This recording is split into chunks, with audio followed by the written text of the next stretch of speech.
Child trafficking కేసులో దూకుడు పెంచారు రాచకొండ పోలీసులు. కీలక నిందితుల కోసం ఇప్పుడు గుజరాత్ కు వెళ్లారు. వాళ్ళంతా కూడా ఈ ముఠాలో కీలక నిందితురాలిగా ఉన్న వందన టీం కోసం గుజరాత్ కి వెళ్లి గాలిస్తున్నారు పోలీసులు. హాస్పిటల్లోని పిల్లలను కిడ్నాప్ చేశారా అనే కోణంలో కూడా దర్యాప్తు చేయబోతున్నారు. ఇప్పటికే ఈ ముఠాలో 11 మందిని అరెస్ట్ చేశారు.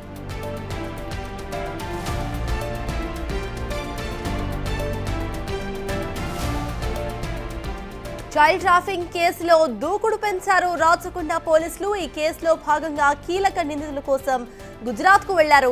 ఈ ముఠాలో కీలక నిందితురాలిగా ఉన్న వందన టీం కోసం గుజరాత్ కు వెళ్లి గాలిస్తున్నారు పోలీసులు. అయితే హాస్పిటల్లోని పిల్లలను కిడ్నాప్ చేశారనే కోణంలో కూడా ఈ దర్యాప్తు సాగబోతోంది. ఇప్పటికే ఈ ముఠాలో 11 మంది అరెస్ట్ అయ్యారు.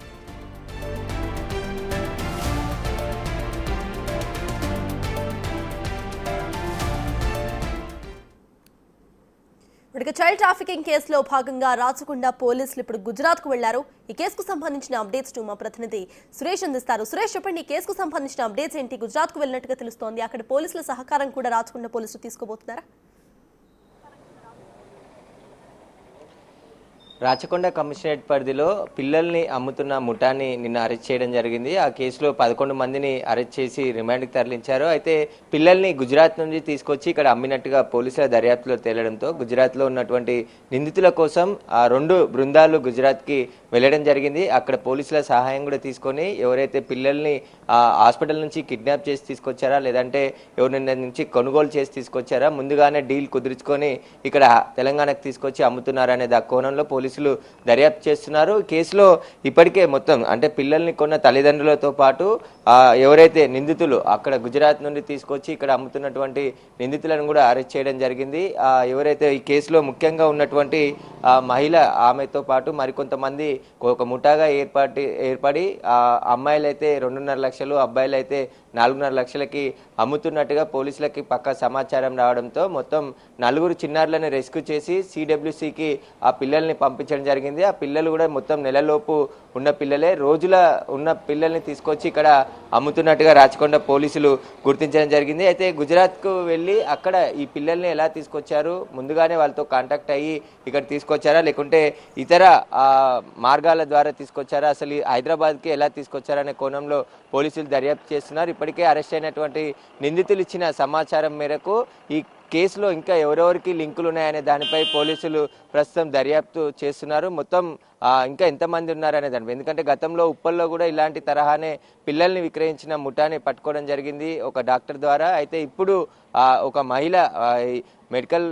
ట్రాన్సాక్షన్ బిజినెస్లో ఉండి ఆమె కొంతమంది ఎవరైతే పిల్లలు లేని వారు ఉంటారో వారిని అందరూ పరిచయాలు చేసుకొని వారికి పిల్లల్ని తెచ్చి విక్రయించినట్టుగా పోలీసులు గుర్తించారు. ఇప్పుడు గుజరాత్లో ఉన్నటువంటి కీలక నిందితుల కోసం ఇప్పుడు పోలీసులు అక్కడికి వెళ్ళారు. ఖచ్చితంగా ఎవరెవరు ఈ కేసులో ఉన్నారనే దానిపైన పోలీసులు దర్యాప్తు చేస్తున్నారు. అయితే కేసులో ఉన్నటువంటి ముఖ్యమైన నిందితుల కోసమే ఇప్పుడు గుజరాత్కి వెళ్ళి అక్కడ ఉన్నవారు వీరికి ఎవరు సహకరించారు, ఈ ముఠా సభ్యులతో ఎవరెవరు సంప్రదింపులు చేశారనే దానిపై కూడా పోలీసులు ఆరా తీస్తున్నారు. పూర్తిగా ఈ కేసులో నిందితులను కస్టడీకి తీసుకొని దర్యాప్తు చేస్తామని చెప్పేసి కూడా రాచకొండ కమిషనరేట్ పోలీసులు చెప్తున్నారు.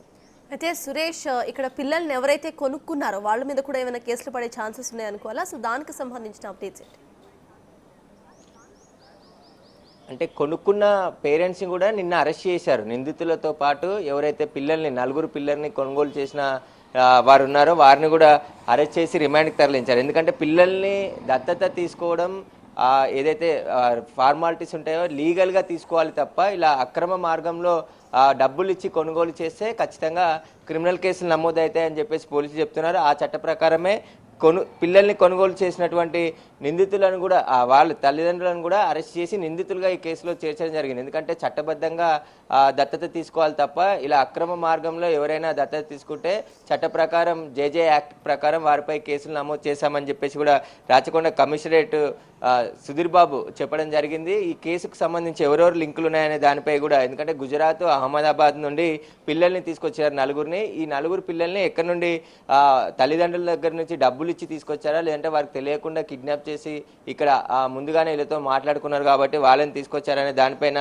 పూర్తిగా పోలీసులు అయితే ఆరా తీస్తున్నారు.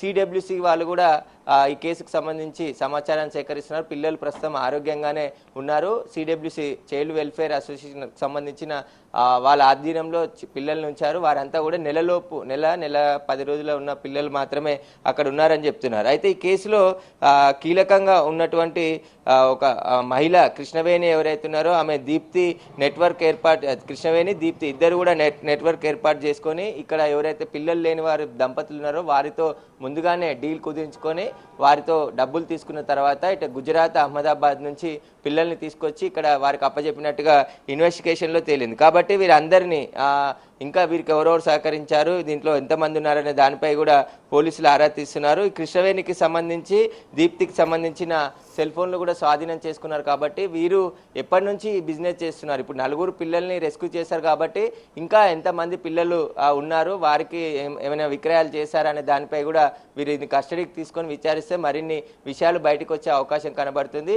ముఖ్యంగా పిల్లలు లేని వారు ఇలా అక్రమ మార్గంలో పిల్లల్ని కొనుగోలు చేస్తే చట్ట ప్రకారం నేరం కాబట్టి అలాంటివి చేయకూడదు అని చెప్పేసి కూడా పోలీసులు వారికి ఈ కేసులో నిందితులుగా చేర్చడం జరిగింది. చెప్తున్నారు కూడా ఇక మీద ఎవరు కూడా చట్ట ప్రకారమే దత్తత తీసుకోవాలి, దానికి ఒక ఉంటుంది. ఆ ప్రాసెస్ ప్రకారం అప్లికేషన్ పెట్టుకుంటే వారికి సంబంధించిన ఆర్థిక పరిస్థితులు వారు నిజంగా పిల్లలు లేకుండా బాధపడుతున్నారనే దానిపై మొత్తం విచారణ జరిపితే పిల్లలని దత్తతకి సిడబ్ల్యూసి ద్వారా అందిస్తారు. కానీ అలా కాకుండా రైట్, థ్యాంక్ యూ సురేష్.